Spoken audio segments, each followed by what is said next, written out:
ಹೌದು, ಮನುಷ್ಯನ ಭಾವನೆಗೆ ಬೆಲೆ ಕೊಡಿ. ಮನುಷ್ಯನ ಭಾವನೆಗೆ ಬೆಲೆ ಕೊಡಿ. ಭಾವನೆಗೆ ಭಗವಂತನೇ ಮೆಚ್ಚುತ್ತಾನೆ.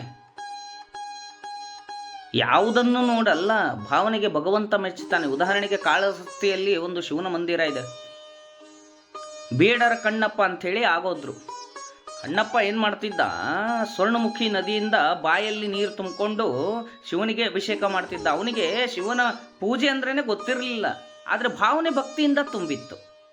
ನೋಡಿ, ಬಾಯಿಯಿಂದ ನೀರು ತುಂಬ್ಕೊಂಡ್ಬಂದು ಶಿವನಿಗೆ ಅಭಿಷೇಕ ಮಾಡ್ತಾನೆ. ತಾನು ಬೇಟೆಯಾಡಿದ್ದ ಮೊಲದ ಮಾಂಸದ ತುಂಡನ್ನು ಶಿವನಿಗೆ ನೈವೇದ್ಯವಾಗಿ ಅರ್ಪಿಸ್ತಾನೆ.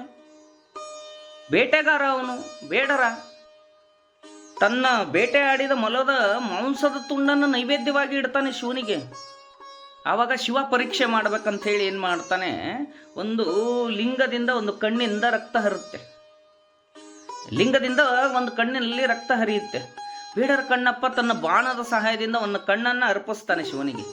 ಆವಾಗ ಶಿವ ಪ್ರಸನ್ನನಾಗೋದಿಲ್ಲ. ಯಾಕೆ? ಶಿವನ ಪರೀಕ್ಷೆ ಅದು, ಭಗವಂತಂದು. ಹಾಗೆ ಕಠಿಣ, ಗೊತ್ತಾಗ್ಬೇಕಲ್ಲ. ಇನ್ನೊಂದು ಕಣ್ಣಿಂದ ರಕ್ತ ಬರುತ್ತೆ. ಆವಾಗ ಇನ್ನೊಂದು ಕಣ್ಣು ಎಲ್ಲಿ ಅರ್ಪಿಸ್ಬೇಕಂಥೇಳಿ ತನ್ನ ಪಾದವನ್ನು, ತನ್ನ ಕಾಲನ್ನು ಶಿವನ ಲಿಂಗದ ಮೇಲಿಟ್ಟು ಇನ್ನೊಂದು ಕಣ್ಣನ್ನು ಅರ್ಪಿಸ್ತಾನೆ. ಗುರುತಿಗೆ ಕಾಲನ್ನು ಇಡ್ತಾನೆ. ಶಿವನ ಲಿಂಗದ ಮೇಲೆ ಕಾಲು ಇಡ್ತಾನೆ ಬೇಡರ ಕಣ್ಣಪ್ಪ. ಆವಾಗ ಶಿವ ಪ್ರತ್ಯಕ್ಷ ಆಗಿ ಪ್ರಸನ್ನನಾಗ್ತಾನೆ. ಆವಾಗ ಶಿವ ನೋಡಿ, ಇಲ್ಲಿ ಎಲ್ಲಿ ಮೆಚ್ಚಿದ? ಅವನ ಜಾತಿಗೆ ಮೆಚ್ಚಲಿಲ್ಲ, ಅವನು ನೈವೇದ್ಯಕ್ಕೆ ಮೆಚ್ಚಲಿಲ್ಲ, ಅವನ ಭಾವನೆಗೆ ಬೆಲೆ ಕೊಟ್ಟ ಭಗವಂತ. ಅವನ ಭಾವನೆಗೆ ಬಂದು ಪ್ರಸನ್ನನಾಗ್ತಾನೆ ಭಗವಂತ. ಅದಕ್ಕೆ ಹೇಳೋದು, ಪ್ರತಿಯೊಬ್ಬೊಬ್ಬರ ಭಾವನೆಗೂ ಬೆಲೆ ಕೊಡಿ ಅಂತ ಹೇಳಿ.